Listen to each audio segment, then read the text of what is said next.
What is up, everybody? This is Recap Rewind. I am J-Lag. And I'm NB.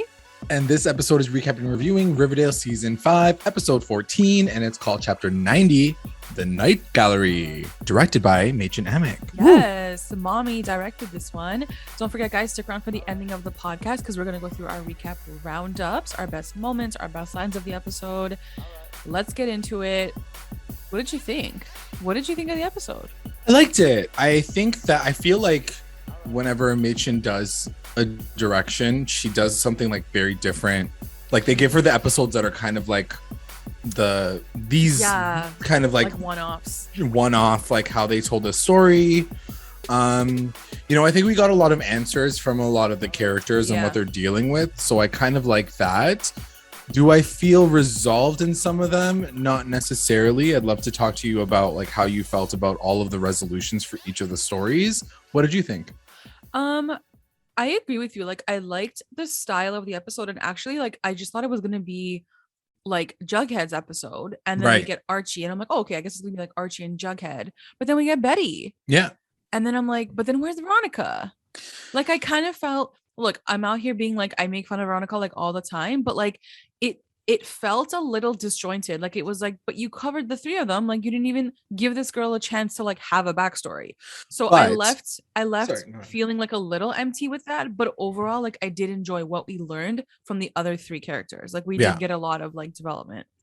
I think to that point, what you just mentioned just goes to show how far away her character is from everyone else's like trauma. Everyone's dealing with trauma except for her. And it's what I said from last episode, which is like she's out here trying to make money, like being the she-wolf of Wall Street, and everyone's like literally dealing with like the shit that they've been dealing with. Because her trauma like isn't as like drastic, I feel like, or maybe it is, but they didn't portray it like that. Like she was like, my husband's sketchy, but like I'm gonna beat his ass in the money game. So like she spun it like that, where like you don't feel so bad for her, right? But like they could pull out certain things. They could pull out the fact that like he probably tried to kill them in like the helicopter thing. Like there's a lot of things that they could have pulled from her whole world that I think we would have felt more connected to, but this is the way they decided to go. You know what? That's a really good point. I didn't even really consider, because I'm like I said, I'm kind of like taking her out of the whole thing because I feel like she's so separated from it. But you're absolutely right. She did deal with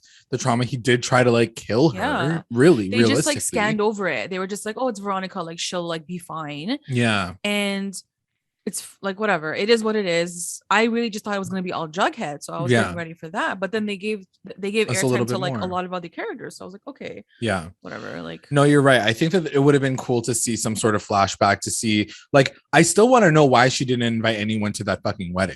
Like realistically, they could have done a whole episode. Yeah, but I can't imagine that now. Like now that they've like shared this one with like the three of them, like unless they're gonna wrap like a Hiram potential death, which is still probably a theory right now, with like her going back to like him not getting invited to the wedding. Who knows?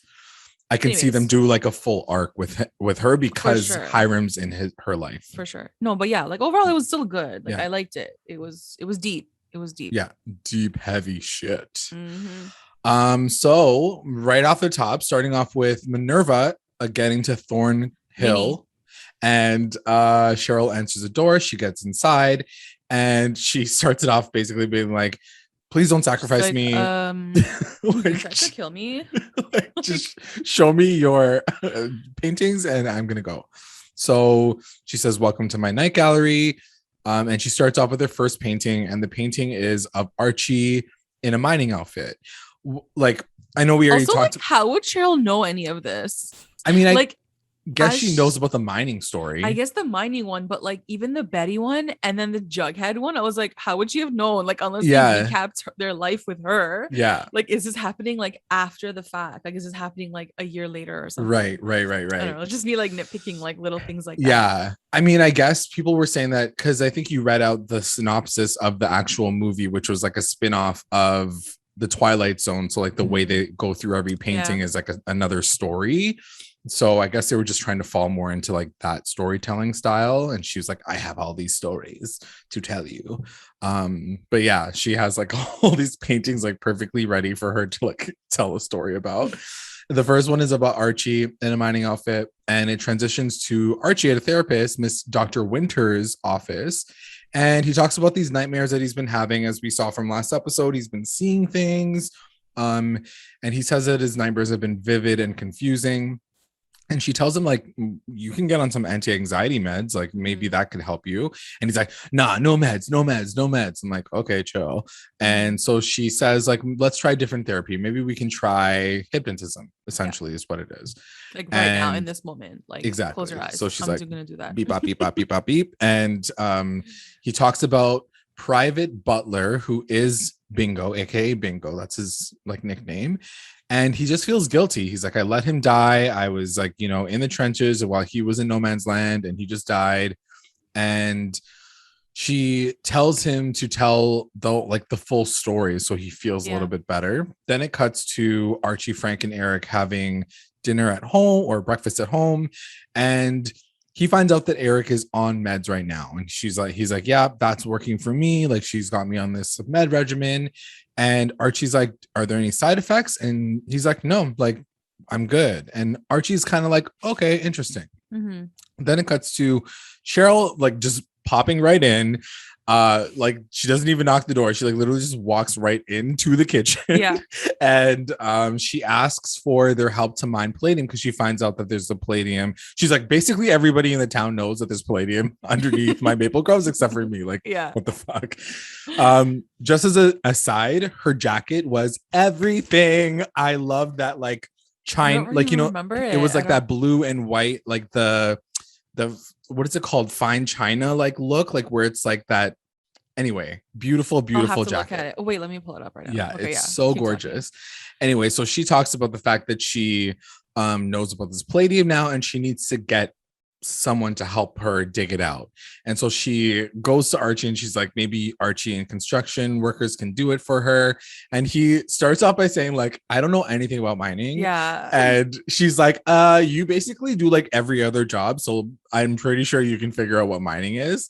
And Frank is like, actually, I did something like this similar in Alaska or something. And he's like, I can do it. So, oh my God. Yeah. Her jacket is like a tablecloth. Yeah. But it's like, oh man, I want tablecloth. it. I know, it's cute. So cute.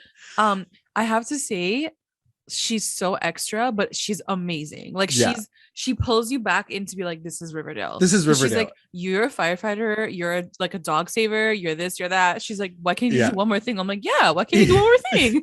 Yeah, just like, I'm surprised that he wasn't just like, sure, I'll do it. Like, yeah, it was like the first time where he's like, you know what, I have a lot on my plate right now, I can't. And she's like, no. You're gonna do this right now. Yeah.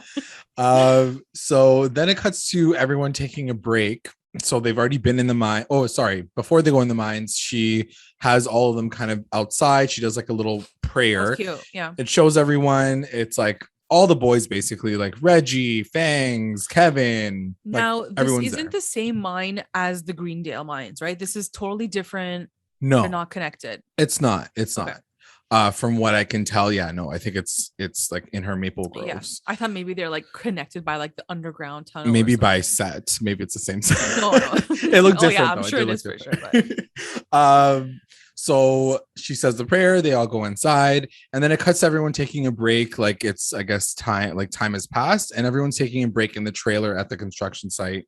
And Archie realizes that Kevin is missing. Like, he's still working in the mines, and people just like let him work by himself in there. No one realized, like, no one said, like, where's Kevin? I'm like, I know you guys are tired, but I'm pretty sure like there should be one person who's like, hey, everybody get out of here now. Like, yeah. We should and also I was like, wow, Kevin's putting in overtime. Like, he never does that. I was like, this is amazing for Kevin's character. For character development, he needs to stay in the mines. Good job, Kevin. You're like working extra. And look, it actually came out, like, it worked out for him. Thank God. He has like one storyline. Yeah. Finds palladium. Bro, that's all he did. This guy's one triumphant moment was finding palladium. Take that in. Oh my God, so embarrassing. Oh my God. So he goes, so while Archie's going to look for him, he has this like flash of him being in the army. He like has this, you know, he hears things, he like falls to the floor, and then when he snaps out of it, he sees Kevin standing over me like, I found some palladium. And so they give this to Cheryl. Cheryl's like, cool, thanks, let's keep working. Like, don't stop, keep what going. do you think they're gonna do with it once they find all of it? It's a good question because she's like very greedy guts in Yeah. this episode. And I was like, okay, like, why are you pushing all of your Like, did friends to she like even do tell this? Archie she's gonna pay him back? Like, what was the deal? Yeah, I'm surprised that they didn't even talk. Didn't even like discuss that. And I know we talk about like the logistics of it all, but like they get pretty detailed about some other shit that I'm like, I think you should at least talk about this stuff. Like they're all adults now. It's not like, just like Archie I'm doing could be this like, for a friend. are you gonna do it for the town? Like, can I take someone like save Riverdale? 100%. Which I'm sure that's what they're gonna end up doing with it. But like, yeah, it would have been nice to like suss out those details before we started mining. Yeah, like sign a contract or anything there. Like someone can die in there by accident. So anyway, she's like, just keep working, figure out how to do it. And then it cuts back to Archie at Dr. Winter's office, and he says that he's ready for the anti-anxiety meds because he's been seeing things. He's like, it's like, I don't think I'm good. It's getting worse. I have people that are like relying on me to take care of them, so I don't want to fuck it up. So she's like, okay, cool. Then it cuts back to the construction trailer, and they are talking about the myth of the Mothman. And Fangs kind of tells a side story about how the miners would tell stories about these humanoid cannibals with red eyes, like living in the mines. And everyone's like, ha ha ha, whatever. Cuts back to the mines, and Archie starts to hear a voice of someone calling him out, calling like, help me, Sarge. So he goes to find Eric, because obviously Eric is the only person that would call him that. And when he like taps his shoulder, he turns around and his face is like an alien Mothman face. And so he goes back inside the trailer. He's like freaking out. And Frank is like, yo, you like bolted out of there. Like, what's going on with you? And he's like, I'm losing it. Like someone's fucking with me. Like basically like he's like just freaking out.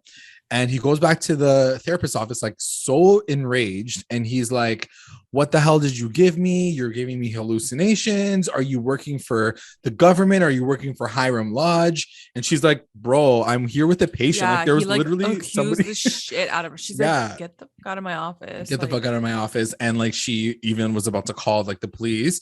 The guy that she was helping was like, get out of here. Like also like a therapist for veterans would be more like in tune to deal with someone like that someone has aggressive outbursts, because like it comes with the territory of being a therapist for like a veteran or someone who has PTSD. She was like gagged. She's like, I'm so scared. It's like, what are you dealing with? I can't deal with this. Bye. Yeah, it was a lot to like, I mean, he came on pretty aggressively. He did. He looked like he was about to rage out on her. Sure. I get it. But like still, you know what I mean? Like they should be like trained in that. Like, yeah, it's true. Like de-escalate. How do you de-escalate the situation? You're like, why didn't he deal with it the way that Bruce Willis did in Sixth Sense? Like, what the hell? So then it cuts to him going home and telling Eric, like, you need to stop seeing her. She's drugging us. And Eric's like, actually, no, I'm good. I'm gonna keep seeing her, and you probably should too. Like, you got a lot of shit. Dosage, bro. Yeah, like put it higher if anything. He's like, you got a lot of shit, and he's like, I'm surprised it didn't break you. And I'm like, has anyone checked in on Archie? It is literally breaking him. Like, I'm pretty sure it Exhibit is. Exhibit A, B, C, D. Every scene. So then it cuts to the construction trailer, and Archie is sitting down, and he is looking at a picture of him and Freddy Fred. Aww. Such a like cute little sad moment.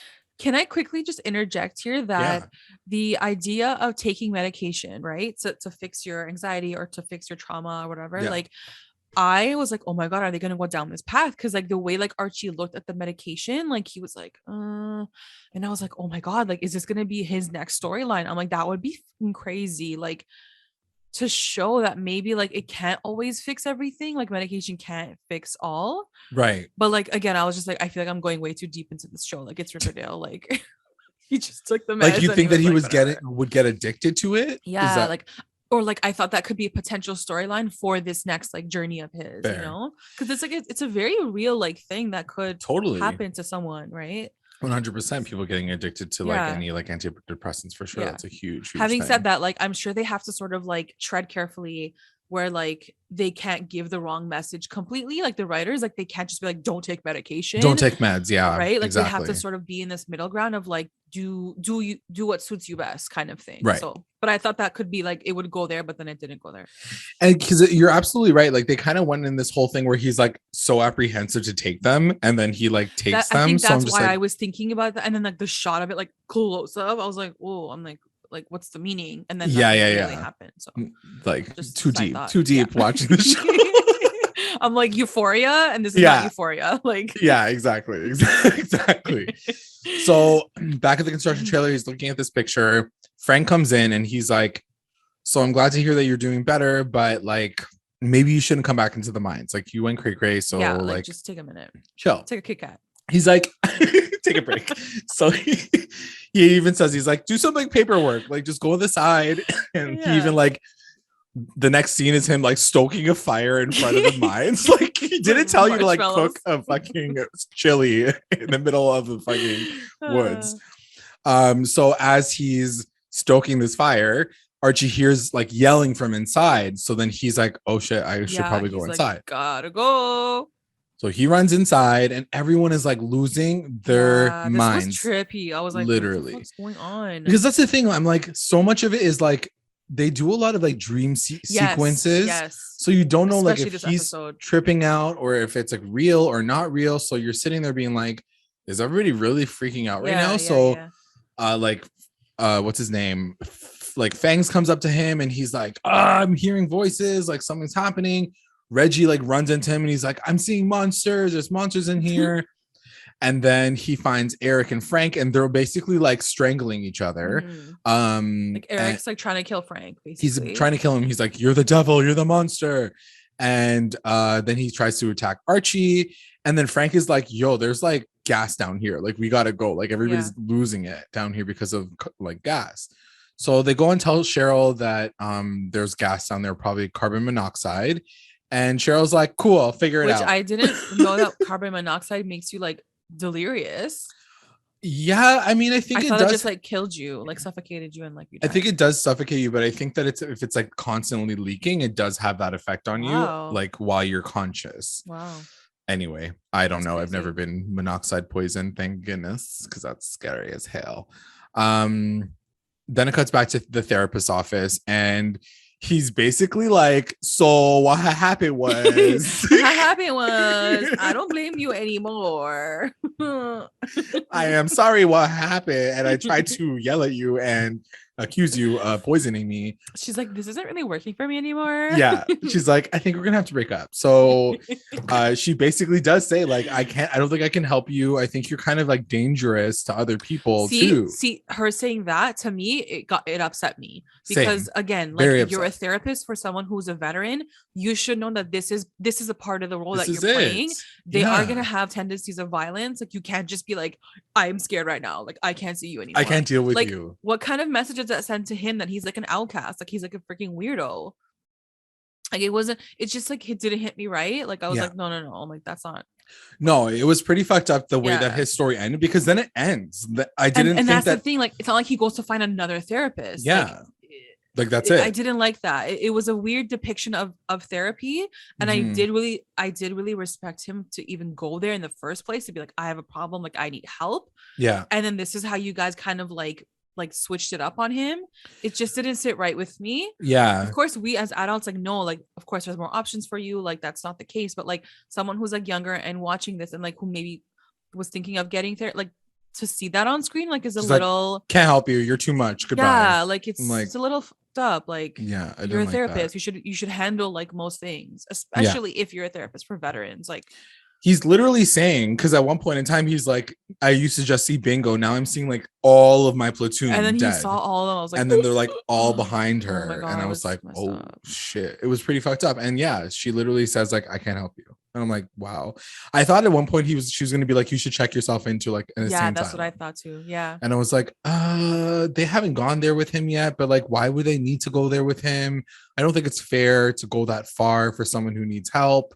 So I really hope that I know that this is probably the most unresolved of all the three. I mean, all of them are not resolved really, but I feel like this felt like, going back through my notes, I was like, wow, they really just like left him with that. Like, yeah, and just it's not left him there. yeah, and it's not like a make or break for me. It's not like it's gonna break the whole episode, but like as a writer, if I was writing this episode and I took my character to therapy and he recognized that he needed that, would I break it off in this manner? Probably not. I would have ended it more in a positive note. She could have easily said, look, like I think it's gone too far between us, but I'm gonna send you to my colleague. Done. It would have been like done. Yes. That still gives the note of like, no one's giving up on you. Like someone will treat you. Don't worry. Yeah. But this was like, I give up on you. Like you're too messed up. It's not. Anyways, like I know we're diving really deep into it, but like as a writer, I feel like the onus is on you to set like a good message sometimes. Mm-hmm. I Right? agree. Because I think therapy already has like a bad like thing on it sometimes. Like this, like, you know, like don't go talk to somebody. Like don't go talk. Like, oh my god, like, they might not even be able to help you anyway. Yeah. So it's like you've just proven that point. So yeah, you're absolutely right. They could have added just one line being like, you know what, I can't help you, but like I'm gonna refer you to one of my friends. Maybe they would have brought back that girl, the woman from like their high school days. Yeah, and like they don't even have to show it. Like that's fine. It's just like the idea that like someone out there will help you. Don't worry. Support you. Yeah, support exactly. You. Like this woman was like, bye, I give up on you. Yeah, like you're literally going through, like you're going this far telling the story about like veterans having trauma, and you stop at this point. It's like pretty. That's what I'm saying. Up. The onus is on the writer to like spin it in like a good way, especially when your demographic is a younger crowd and like they don't know all these things yet, right? Like they'll find that out obviously later in life, but like the onus is on the writer, in my opinion. Agreed. In these little situations. But anyways, it's Riverdale, so it's Riverdale, but it's still fucked up. So back at the gallery, even Minerva's like, wow, that's fucking crazy. She's like, that shit was wild. She's like, I don't know why I'm still here. Like, she's like, you just told me about this guy who got sex trauma. Was bomb, clearly. Because that's the only reason why she came back. She's like, I want that V. So then they move on to the next painting, and this is when she's like, yo, what the hell is going on in your house? And so she's like, this is my cousin. She like literally is like, this is my family.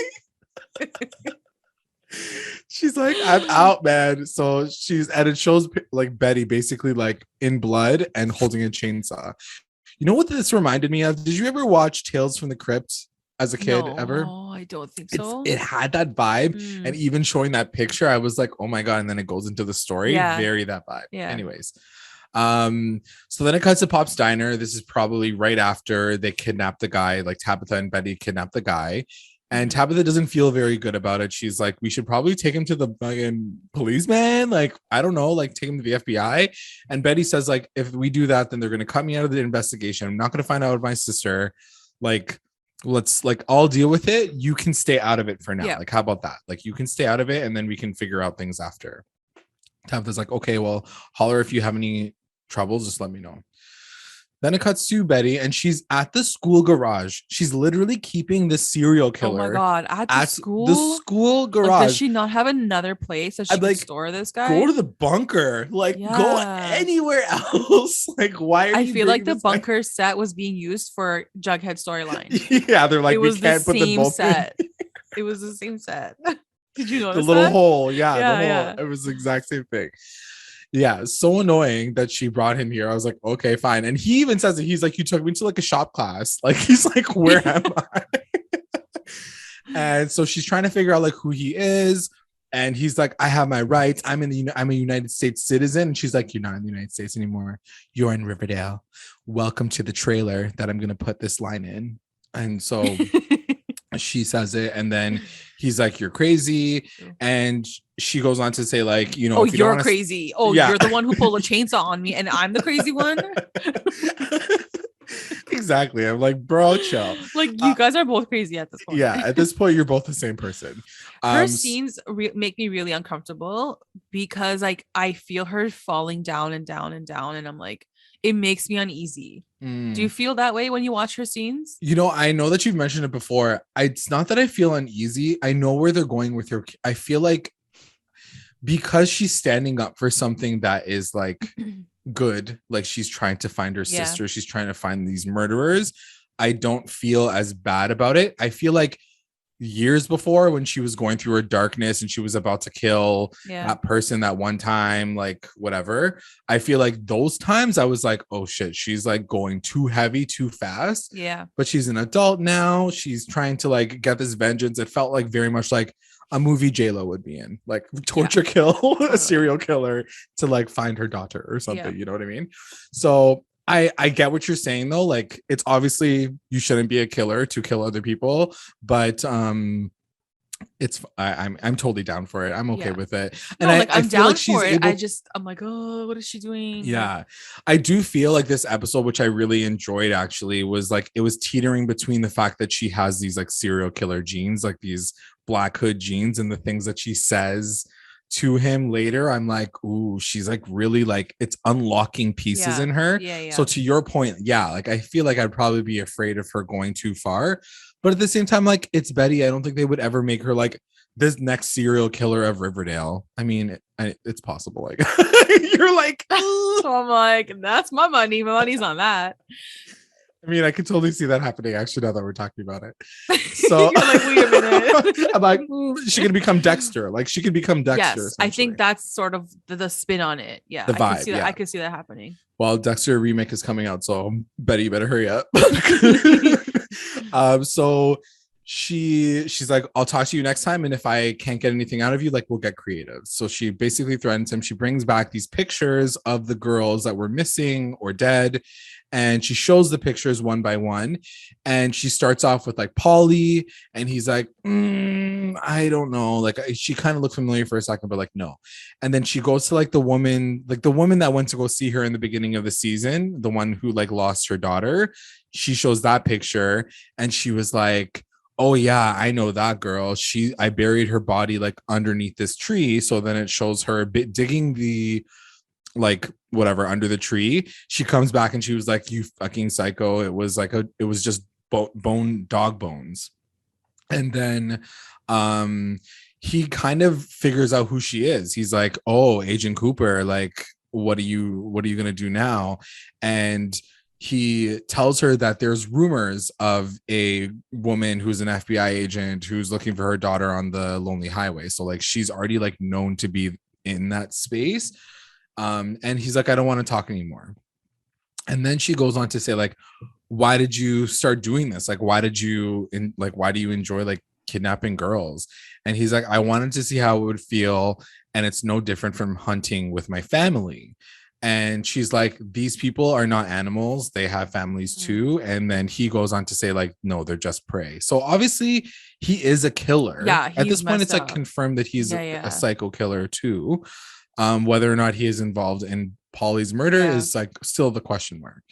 So then it cuts to the Cooper residence, and Betty decides that she's going to tell Alice about the fact that she has this guy, and she thinks that it might be the person that killed Polly. And maybe if Alice comes in and talks to him, it would like humanize the story, and she'll be able to like get through to him. So Alice is like, I'm down. I'm going to do this with you. So they go into the garage. Alice starts talking to him, and she like shows pictures of her as a kid, like Polly as a kid. Like, this is what she liked doing. She liked to dance and da da da da da. And he like kind of nonchalantly is like, oh, Polly, your daughter squealed like a pig when I slit her throat. And he starts like squealing like a pig. It was really fucked up. I was like, bro, you're so extra. And then of course Alice starts like beating the shit out of him, which I was like, do it, girl, like kill him. Like, go off. Then it cuts back to the Cooper residence, and Betty's like, well, I guess that didn't work. Like, she's like pissed off about it. And Alice is like, as your mother, I gave you permission to kill this man. Like, she's like, just kill him. Did she say that? Yeah. She's like, as your mother, I'm telling you, like, it's fine if you want to just kill him. Just get rid of him at this point. And Betty's like, before we do this, like, let's just try one more thing.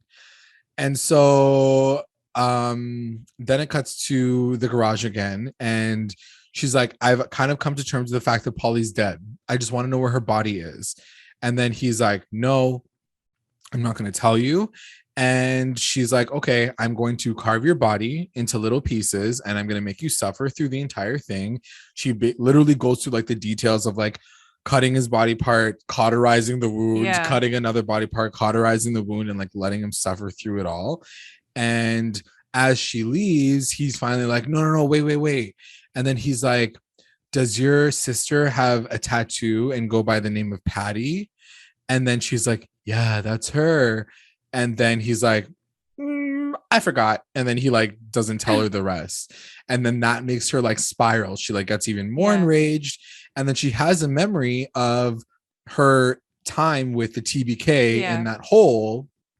And he says the exact same thing that she just told this guy, which is, I'm gonna like, I'm not, because she's like, please kill me, just kill me. And he's like, no, I'm gonna cut up your body, I'm gonna cauterize the wounds, I'm gonna like, he says the exact same thing that she says. So I guess it's supposed to show, like you were saying earlier, like that parallel between her kind of going a little like serial killer-y with this moment where like it kind of shows it exactly right after that. So she decides that she's going to grab this fucking chainsaw. She grabs a chainsaw from the side of the shop. She goes toward the guy, and he's already dead. He's killed himself. Cuts back to the Cooper residence. She tells her mom that he bit his tongue and swallowed it, and he's dead now. And Alice is like numb. She is like, this poor woman finds out like this guy probably killed her daughter. She's like, Mom, do you feel any better that he's dead? And Alice is like, yeah, I think I do feel better. She's like, you know, I think that we helped save more girls. But Betty does go on to say that, you know, I don't know if he was the killer. I know that he was a killer, but I don't think that he was the one that is only involved in this. I think that he might have like a family of people helping him with killing these girls. So that got me thinking. I was like, ooh. Did you believe that he killed himself? Yeah, I did. Okay. Did you not? Do you feel like she had like a snap moment and like we're not going to see it? Now that I'm really thinking about it, like what you just said about like Alice being like, go, like you can kill him, like whatever. Right. And then like they, first of all, and I'll talk about this later in my roundups because it does sort of connect to that line that she says. Right. The camera angle was so freaking weird in that moment when she's telling like her mom, like in the living room, it's like off center and like skewed, and like she looks like really like villainous and like and then Alice was like, oh, he choked on his own tongue. Like it even sounds so stupid, like he bit his own tongue off and then swallowed it, and that's how he died. Like he choked on his own tongue. Like it sounds so stupid. Right. And then Alice was like, oh, so do we know that for sure? And she's like, well, Dr. Curdle needs to like look at the body to like tell us for sure. And I was like, what the hell? Like, are they like trying to like insinuate something? Like, you know, like thought about that. Like Curdle's gonna hide the real like thing. Reason. Maybe. Like she could have cut his tongue up and like stuffed it down his throat too. Like, you know what I mean? Or was Dr. Curdle gonna just like check the DNA and like cross-reference his blood with? I just found it very weird. Like I just found it very weird, especially now that you're like, and Alice was like, yeah, I feel better like now that he's dead too. There's something off. I can totally see that being a situation that happens for sure, but I also feel like, because like you said, he is a bad person. It's not like he sat there and he's like, no, I didn't do anything. It was just like my fetish. Like I just like chainsaw. I was like, no, like he said like he likes killing people. So like it's not that he's a good guy. He's legit bad. So even if he were to kill someone, we wouldn't, or if she killed him, like we wouldn't feel so bad about it. But I guess at the same time, I think she probably would have wanted to get a little bit more information out of him before she like murdered him. That's the thing. Well, maybe she tried to, and then he just wasn't giving it up, and she like snapped. She's just like snaps. Yeah. I definitely can see like that as like, a that would gag. Be a sick twist. Like a twist that she like is the one that's going off and like killing people without even realizing it, I guess. Interesting. That's very interesting. So then it cuts to the gallery again.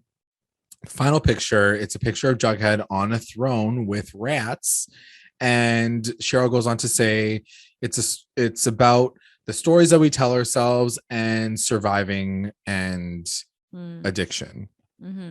So we're like, okay, here we go. Here's the Jughead storyline. Here's the backstory. Bughead lovers, Jughead lovers, Cole Sprouse lovers. Let's go. You missed your boy, so here he is. Here he is telling his story. All his glory. Yes, let's say glory for now. So then it cuts to Jughead, and he's in a support group, and he's in AA, and it looks like he's back at Riverdale. Like he's in the old one. I thought it was like New York. I thought so too. And then the room looked familiar. Look, because he was in therapy for a second with Tabitha, right? It was like that same room it looked like. Yeah. So he's in AA and he's talking about, he takes it all the way back to like when he left Riverdale for like after high school, going to Iowa. Shows him at Iowa. He was like, I was so bored in high school, like in university, but he started writing. But during his writing moments, he would drink, like in like the middle of the night, he would drink, and he wrote his first, I guess, draft of a book.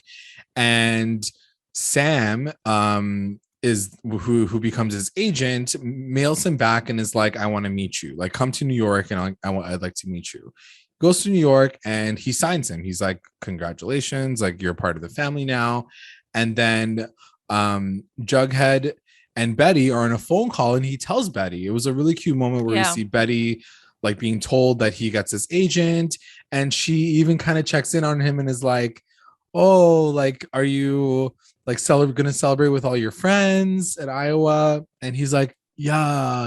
And then he like looks around and obviously there's nobody there. So he's alone. He doesn't have any friends at this new school, which is unfortunate. And he decides to move to New York at that point in time. He's like, that's when I decided to move to New York. And then it shows that he runs into like a really bad writer's block. As soon as he gets there, he's like totally stuck. And he's like, thankfully, my girlfriend gave me some maple mushrooms and I was able to write The Outcasts.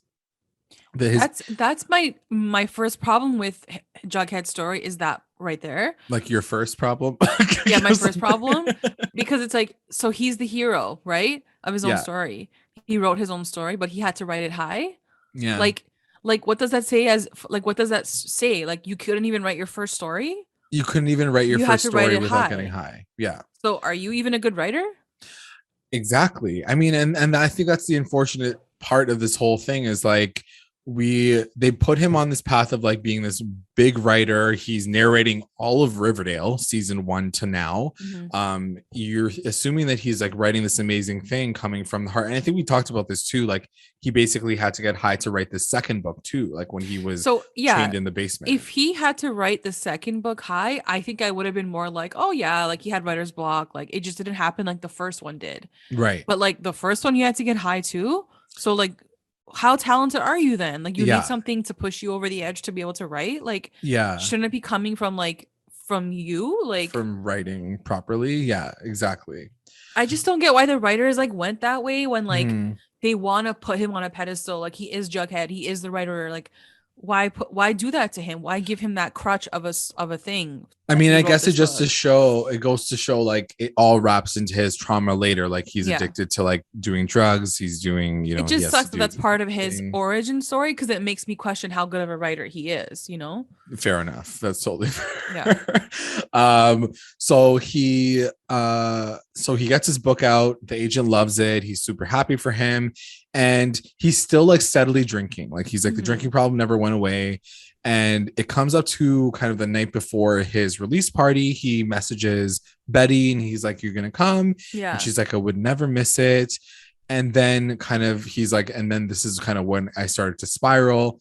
She says like the day before, like she cannot make it. Like that night, she's like, I just can't come.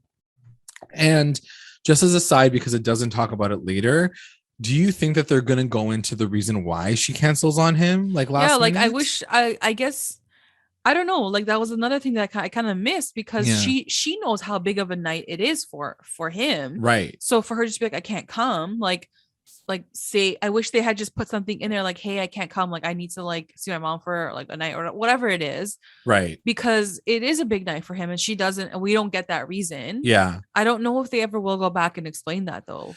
What I wish they could have done, because they show her being like, I wouldn't miss it for the world. Yeah. Texting, like if she was like texting before she was about to raid like the TBK's like place. Like did she get it? Was she with the TBK that night? Right. Or was she like so traumatized from getting like but I wish we knew that as the audience. I wish we knew that first. Yeah. So that we could be like, it's okay, Jughead, like wait until you find out like why she couldn't come. Right. But we don't know that either right now. So it's like, and I'm kind of frustrated with and that's not an excuse for going off the rails. I'm sorry. Yeah. Like, yeah. It's not.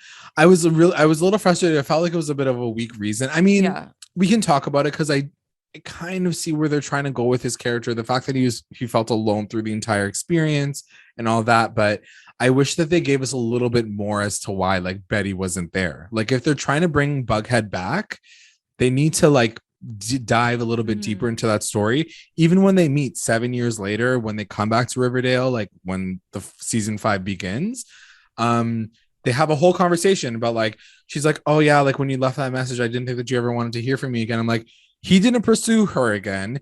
She didn't like apologize and say like why because she if didn't it like was already, there was it no was already conversation. broken. It was already like, I guess, but like you're still being cordial. It's not like you guys were like, I'm not talking to you and like just walk away. Like you guys were like, hey, nice to see you. Goodbye. I'll see you later. Yeah. Like it's not like they just, and then they even worked together later on in the season. So I'm just like, you can't make them seem like they're so angry and he's so upset with her when like they just end up like being cordial with each other and then they end up like being friends kind of at the end of it all. So I mean, it feels very broken right now. And I wish that they told this Bughead like resurgence story a little bit better, because while I am excited for them to get back together, it doesn't give me enough of a reason for them to get back together right now. Cause like, I feel like they both kind of fucked up. I feel like, you know, and The Affair is one of my favorite shows, like, you know, and it deals with like a couple who have an affair and like, it takes it from both perspectives. Yeah. So like the episode is cut in half from like 2 different perspectives. So things are changed, right? Depending on whose story you're hearing. Who's telling the story. It would have been so cool if like they did a Bughead episode and they like went back and like they showed like, what was the reason? Like, what was the reason from both sides? You know what I mean? Like from Jughead's side and like her side. Like that would have been such a cool way to bring them together, but truly show that like this happens in real life. There's miscommunication. There's like assumptions on other sides of the story where like Jughead's like, she didn't care about you. Meanwhile, she's like, who knows, like about to die from the TBK. Like I wish they like to your point, I wish they just built that up a little bit more, because now if we get it, I feel like it's so after the fact. Yes. So it just wouldn't hit the same way, I feel like. Unless what we're saying is like it will ramp up to that moment and it will be a good payoff. I just feel like whenever they do these things, the payoff is never what it should have been. If you don't leave these proper nuggets that make sense leading up to like that resolution, then I'm not gonna believe it. I might Bughead fans will like not care. They're gonna be like, yes, they're together. They won't care. But like us as viewers who are very critical of like how they get back together, especially 7 years later and all this fucking trauma that's happened, like give me a good story. Give me a good reason why they get back together at this point. So going back to that, he's at the release party. He kind of breaks down. She says that she can't make it. He gets really drunk and he leaves this voicemail that we hear like a couple episodes before when she plays it for Tabitha and Jess. And the one thing that I was kind of annoyed by was he remembers leaving this voicemail. So because he says it in AA, he's like, I remember leaving this really bad voicemail. So I'm like, you didn't even apologize to her after the fact? Like you didn't even say sorry afterward? Like 7 years later, you didn't say shit to her? Like that's pretty tight. I didn't even think of that. So then he goes on to say that he vanished and was swallowed by the dark. And they're all like, okay, like, are you being like a literary person right now? Or are you like actually dramatic? Saying like you fell into the dark? And he's like, yeah, you're being dramatic. So he says that he wakes up and he was in a hospital room and Jess is with him. And she was like, you were out for 2 whole days. But he said like, I thought it was going to be a wake up call for me and Jess, but it just got worse. Like it didn't make anything better. We just kept drinking. And that's when Archie called. So it kind of like brings it all the way back to like the beginning of the season. And that's why he came to Riverdale. That's when he came back to Riverdale. And then he goes on to say, once that happened and once I kind of figured this out, that's why I left Riverdale again. And I went to New York to kind of retrace my steps to like that night when I forgot everything. He goes back to the hospital. It turns out that he was infected with rabies. Again, another bit of a plot hole. You were in the hospital for 2 whole days and you were traumatized and all this stuff. You didn't think to check like back then what got you into the hospital, like what you're being treated for? I thought about that too. I guess he couldn't remember. Oh, you're saying like he didn't ask the doctor, like he couldn't ask the doctors like why am I in the hospital? What happened? Why am I out for 2 days straight? Like, anyway, so he finds out from that point in time, like more present time, that he was infected with rabies. He goes and yells at Jess. Again, I was like, you are too extra right now. Why are you yelling at everybody for your problems? Like, that's the thing. Like, even at this point in time in the story, he's just a mess. Like, he's a hot mess, yelling at people, getting upset with everyone else, blaming other people. And now he's sober, yelling at Jess, being like, why didn't you tell me about this? She's like, bitch, you were out for 2 fucking days. I don't know where you were. Like, you were out of your mind. The police were saying that you were raving about a fucking like Rat King. And even the people in the AA were like, Rat King, like, are you fucked? Like, what the fuck is happening? So he goes on to explain that he didn't even make it to his release party because he was so drunk. He had this phone call and then he literally fell into a sewer hole, like a sinkhole. Yeah. What's a sinkhole? Like, I think it's like a hole with I think it's like a sewer hole without the top part. The top part, maybe. But why wouldn't it be there? It fell in, or I think a sinkhole is like when the concrete falls down because it's like. That's what I thought water too. I don't know. Anyways, it sounds so effing stupid. So like, how does he stumble and then fall into a sinkhole and then like live there? I mean, I guess he was like blackout drunk or whatever. So the story gets even worse because he decides that once he falls into the sewer, that in his mind he should just stay here because he's alone. I just googled sinkhole. Is it like a gigantic thing? No, it's like in the city. It's like a huge hole. Like, swallows an entire would just fall into that. So he decides that he's gonna sleep in these sewers. And then he's like, until he showed up, and then. It's like it the even Rat just King. Sounds like a fake story. Like as he's saying it, and like you're maybe like, that's their intention. Like it's just so Jughead. He's just much. Like this extra dramatic person. Yeah. Who like makes shit up, and like this guy just like randomly like floats by in the sewer because you got rabies now. Like it's I'm just like as we're telling the story, I'm just like, what is happening? So he anyway. Did you believe everything though? Like did you like it all? I was just trying to go with it. Let's just say that. Like I was trying to just go with it and be like, okay, so he meets some guy who doesn't want to like leave him in the so he meets this guy and he's like, what are you doing here? I'm gonna kill you. Yeah. So then he tells him the story. Yeah. He tells him the story about the outlaw. He's like, I had my book on me, like, actually. It was in my jacket pocket. He's like, I'm gonna read him my story. Yeah. So he reads him the story. Like he's lit. Like this sewer king is lit. So you have a book reading, basically. Yeah. Book signing in the fucking sewers. In the sewer. Here's my release party. And so he's so happy. He's like, you're gonna stay here, I'll be right back. And he as he's sleeping, he wakes up to a vision of Betty being like, bro, you got to get up. Like the sewers are going to fill up and you are going to die if you stay down. She's like, don't you know the Thursday of every month, the third Thursday, this New York City people, they flood the sewers to clean and maintenance and the leaves and the junk. So you need to leave. I was like, what the hell? Like, are you already supposed to know if you live in New York City? Of like garbage cleanup day. She's like, here are all the details. This is when you put your garbage out, and this is when the sewers get drained. She's like, don't you know the garbage retrieval schedule? He's like, true, they're gonna flood it. I gotta get out of here. I was like, okay. Yeah. So he like has this vision. He runs away with Betty, who's like still in his mind. And as he finds his way out, he bumps into the police. Turns out that he was like already at this point infected with rabies. And he does say something very sweet where he's like, Betty saved me from the darkness like she had so many times before. And that kind of warmed my heart. I was like, but ironically, like it's him saving himself, right? Like it's 100%. Not her. It's he knows the New York schedule for the sewer cleaning. She doesn't know that, but he in his mind, she's the angelic figure in his life. She is like the person. So it's coming through her, obviously, but it's him, right? He saved himself. And I think that's really what it all wraps into is like he's so dependent on her and he doesn't know how to like figure it out on his own. He has to literally create like a hallucination of her to get his own shit together. Yeah. So it just shows that like I feel like, I mean, I'm going to probably offend a lot of Bughead fans right now, but like if you really take it to where it is right now and where he's like looking at her and yes, he thinks that she's this angelic figure, it's a very toxic relationship to have that much like pressure on one person to be this perfect person. For 100%. And that she's comes from being together when you were kids. Yeah. because she was always his safe space, right? Like he didn't have a proper family, like he was homeless in high school, Yes. like so she was always this sort of like comfort, saving grace, like comfortable home, hope. And as a kid, I think that becomes too dependent.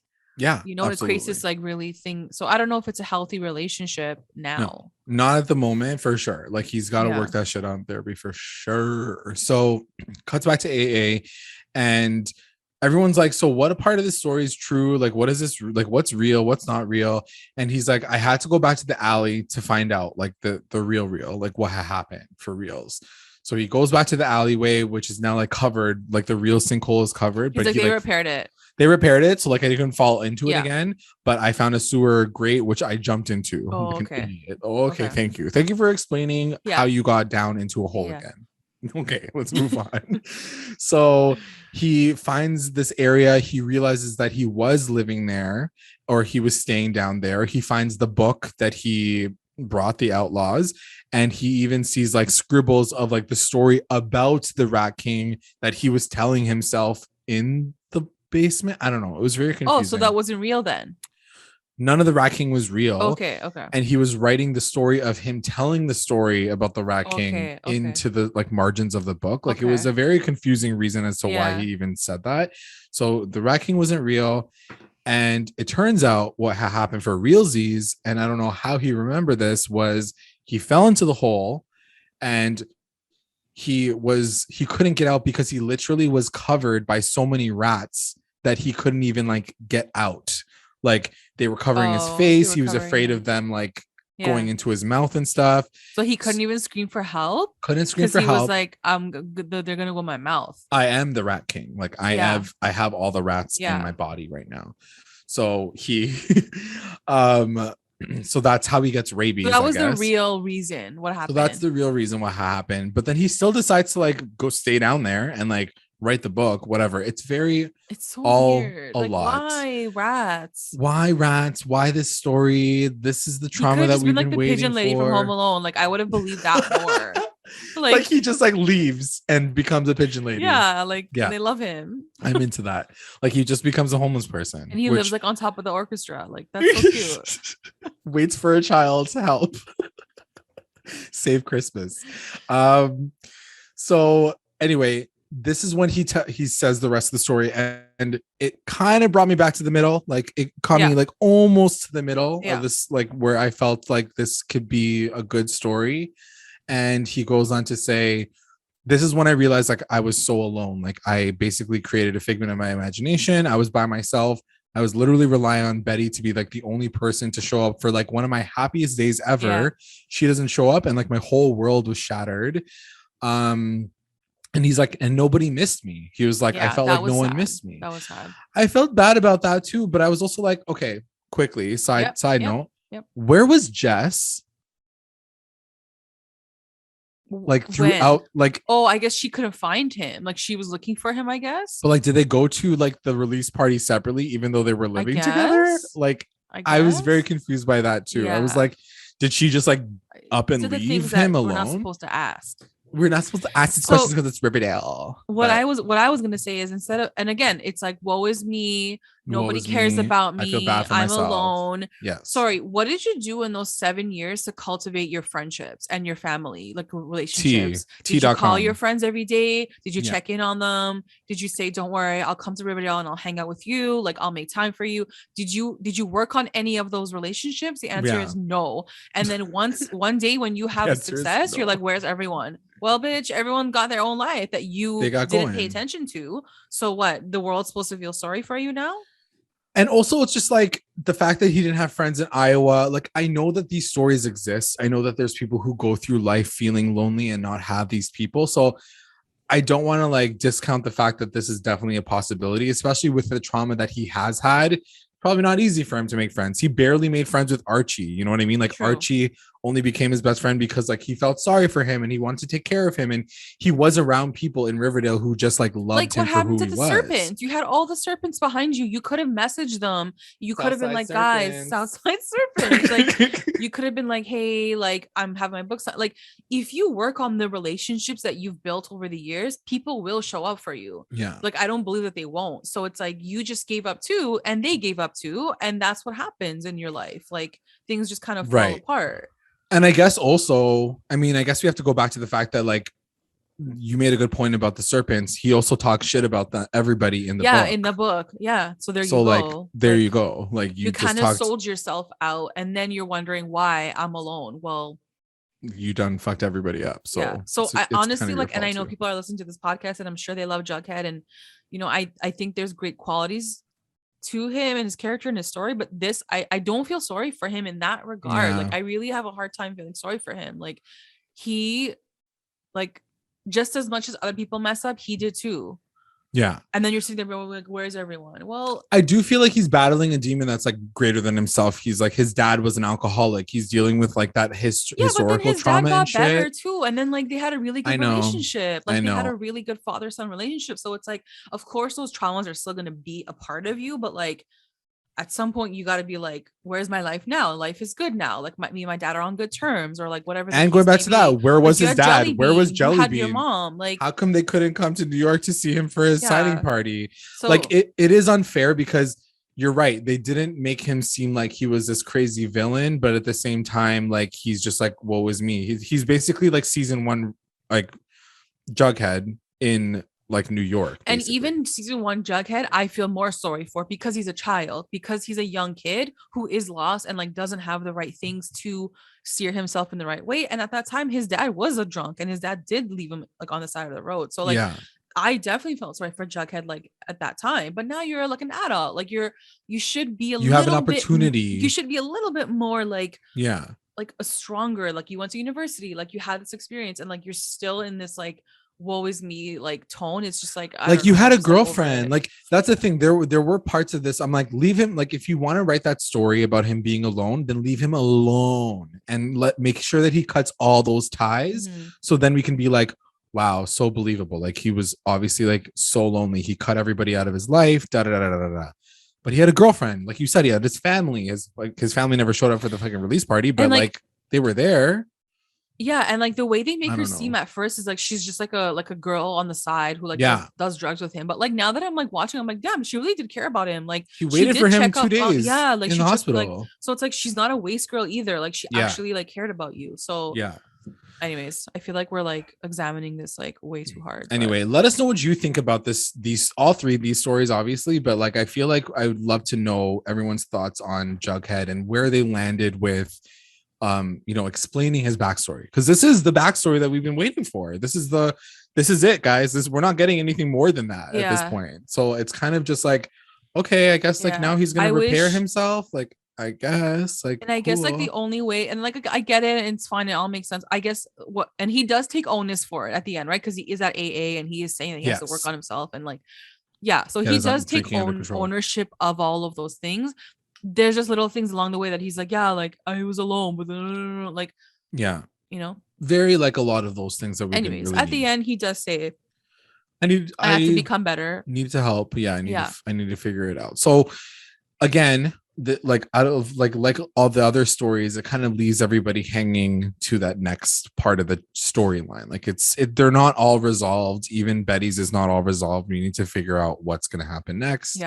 Cool episode, the way they told it. Last scene back at the gallery. Cheryl's like, I want to show you one last piece, and it's a painting of her and Minerva with a recreation of Psyche revived by Cupid's kiss. And she's like, do you love it? She like literally was like, do you love it? And Minerva's like, I love it, but like you tried to kill me last time. Like your whole family literally tried to murder me, so I don't know. Also, I'm leaving forever. She's like, I'm gonna be gone in like 5 minutes from now. So like she's like, wait, I don't know in how the morning.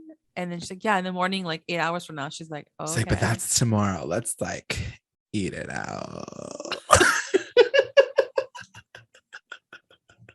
Eat that cherry pie. Ah, that cherry bomb. So that is the episode. We get a little lesbian moment. I'm sure CHONI fans were like, "Where's CHONI?" So but that last scene did creep me out a little bit. Like as much as it was sexy, like I was a little weirded out. I was like, "Is she gonna kill her?" No, like I thought she was gonna kill her, like end the job, like that night, like done. Okay. Yeah, but then I'm like, I feel like I'm too like traumatized by like Betty's storyline. Like you're like everyone's just gonna go kill everybody. She is gonna sacrifice her for her ministry. Like her mom's gonna murder her. No, but you know why, Jay? Like it was just such a random scene. Like it was so random for her to even come back. Like I was like, I don't get why they're bringing her back. I really think it was just to like do that storytelling. No, but like she could have done that with Nana. She could have just been like, Nana, look, like I painted this, I painted this. Like I don't understand why they brought her. She can't have sex with Nana. She can have sex with Minerva. I mean, I would God hope not that she's not having sex with her grandma. It's another show. I mean, is it? The Blossoms are incestual. I guess. Anyway, okay, stop. All right, guys, let's get into our recap roundups. Recap roundups. Best moment. Okay, my best moment of the episode. It was hard. I have to say, like, I didn't know like exactly what scene got me. I'd probably have to say like the Betty interrogation moment.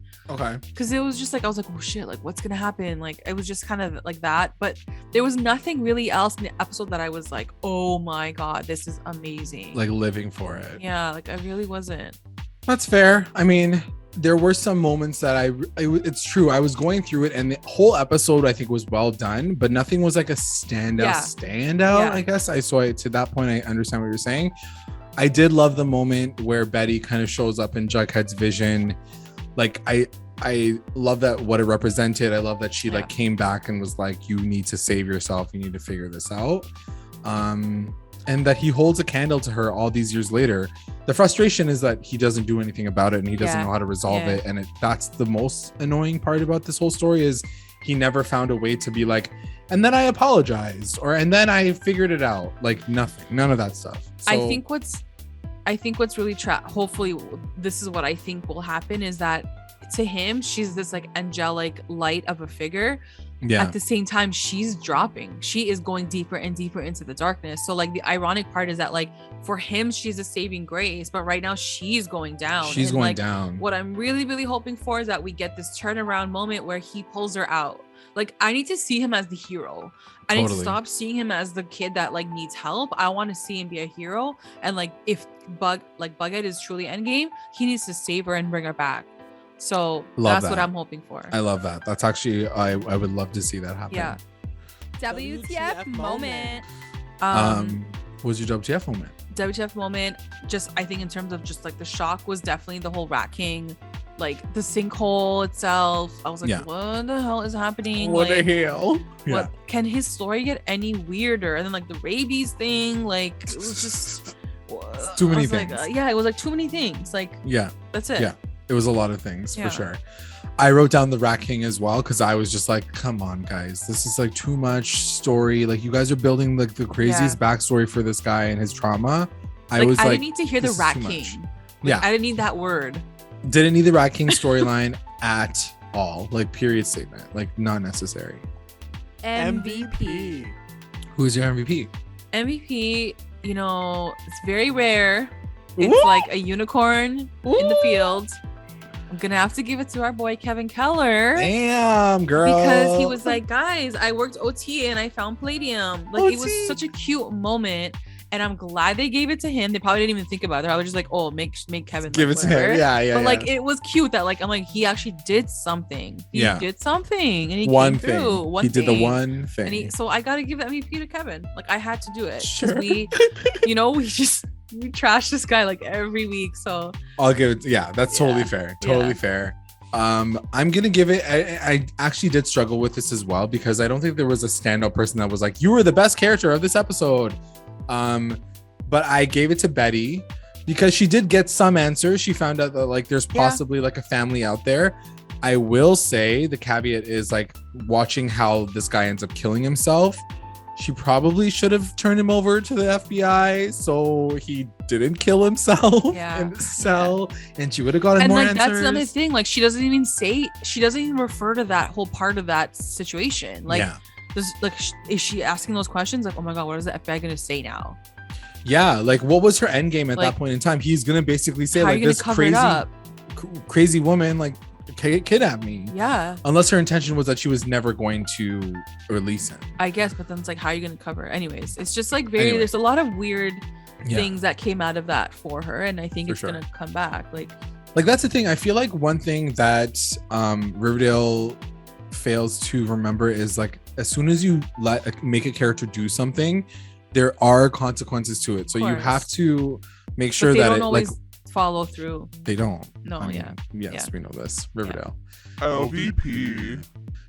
What was the LVP? LVP, and I don't like it's Veronica only for the reason that like I feel like we got everyone in this episode. We didn't get a glimpse of her, and it's fine. I'm not blaming her. Obviously, it's just the writers. I just felt like you covered the 3 main characters out of the 4, and you left her out. It just felt very weird. Even if we just had a very short scene with her and her dad or something, it would have kind of just felt like very all-rounded. It felt like something was missing. I don't know if they're gonna do an episode of just her. To me, it just showed how least valuable she actually is in the greater scheme of the show. 100%. And that's exactly what I've been saying, like even last episode, and how like it really just showed like she's out here doing her own thing. Yeah. And the one thing I will say to kind of not defend it, but explain that I don't think that she would have even fallen into this like level of trauma storyline. Like there would never be. But I wish what would her painting be? I know, but I wish she did. You know, I know. Like I totally understand what you're saying. Could pull something of that so that she's at the same level as they are, but she's not. She's not. Like, what's her trauma? Her store got robbed. Like, okay, she doesn't have security, so like. Like, yeah, she doesn't have any issues right now. Like her dad is alive, her parents are alive. She's never had any problems necessarily that are traumatic outside of. But that's the thing. Like, the show hasn't focused on. Like the show hasn't interpreted them in that way. They kind of just like laugh it off or like just pass it off as. Or they've given her like her own separate thing to deal with while everyone's dealing with like more deep shit. Like, you're right. The worst thing that's ever happened to her is her husband's extorted her. Like that's pretty much it. That's all you can really say. My LVP is gonna go to Dr. Winters for fucking abandoning Archie. I know she's not a main character, but like fuck you, Dr. Winters, for like basically being like you're shit out of luck, buddy. Like I can't help you. And you should probably stay away from people. Like thanks for all that advice. Cool. You're my best friend. Worst character. The best line. What was your best line? Best line, I'm gonna give it to, it was the Betty and Alice scene, and then Alice was like, so Betty, did you do it? See, it's like she even knew that she was gonna do something. Like she's like, did you do it? And then Betty's like, nope. She's like, he did it himself, bit off his own tongue, swallowed it, and choked to death on it. And it was like the camera angles, the vibe of the scene just gave me weird like vibes, and I'm like, did they just plan to kill this guy? Like, did they lie? Orchestrated? Like, and they're just like now lying between the two of them. Like, there's just something off with this scene, and whether or not they did, like, I'm down for that too. I think it's very exciting if she takes this really dark turn, and like you said, it's a Dexter like storyline where like they're starting to justify why it's okay to kill people. Like even Alice is in on it. Like that would be crazy. So, true. I mean, that's the thing. The fact that she's going after this serial killer family while becoming kind of a killer family with her mom is an interesting parallel. Let us know in the comments what you think. Do you think that she actually done killed this guy out of rage, or did he really bite his tongue off? Because now I am very intrigued by that theory. My best line is going to go to Miss Cheryl when she goes to Archie and she goes, Archie, you've been a soldier, a fireman, a football coach, a teacher, and a bounty hunter. Is a minor so far outside of your purview? And I was like, sick. You know, when you hear a line watching the episode, I'm like, that's gonna be the best line. Like, you just know it's gonna be the best line. And to your point, like what you said earlier, like she just brings a lot of levity to the show. She brings back that like idea that we are in Riverdale. The show is crazy. You're digging palladium out of the mine, right? Like she's saying how ridiculous like it is too. He has like 30 occupations, so it's like why not just add one more? Just, fun times. Oh my god, guys, That's it. That's it. Did we get any listener roundups this time around? I think didn't. we've been off We our game didn't. with like the socially. No, so we didn't because I do think there was an issue last night with the broadcast. It looked like on Oh. Twitter a lot of people were having issues with watching it last night on the Got CW. So I feel like we might have a lot of late listeners for this episode, and we're obviously in Canada, so we watched it on Netflix today. Boom. So I think that's why we just had a slow response Got to the episode, but we did get a couple of comments on Instagram just asking how they liked the episode, and it looked like most people liked it. Okay, So nice. that's good to hear that like it has a positive, Feedback. Good feedback on the episode. Yeah. Then if that is the case, I would like to take this time to thank our patrons of the episode, our Rewinder squad, White and Nicole, our Lit Rewinders, Tina Ann, Soleil, and Kate, and our Mommy Rewinders, Becca, Sarah, Tamala, and Grace. Thanks, guys. And if you'd like to join our Patreon family, check us out at patreon.com/recap_rewind. And also make sure you guys are checking us out on all of our socials, Instagram, Twitter. Our new Twitter is recap_rewind pod. POD. And check out our YouTube and our Facebook. You can find us on Google Podcasts, Spotify, iTunes, anywhere you listen to podcasts. Like, subscribe, follow, review, and comment to stay engaged with us at Recap Rewind. Thank you for listening. Bye. Goodbye. Bye.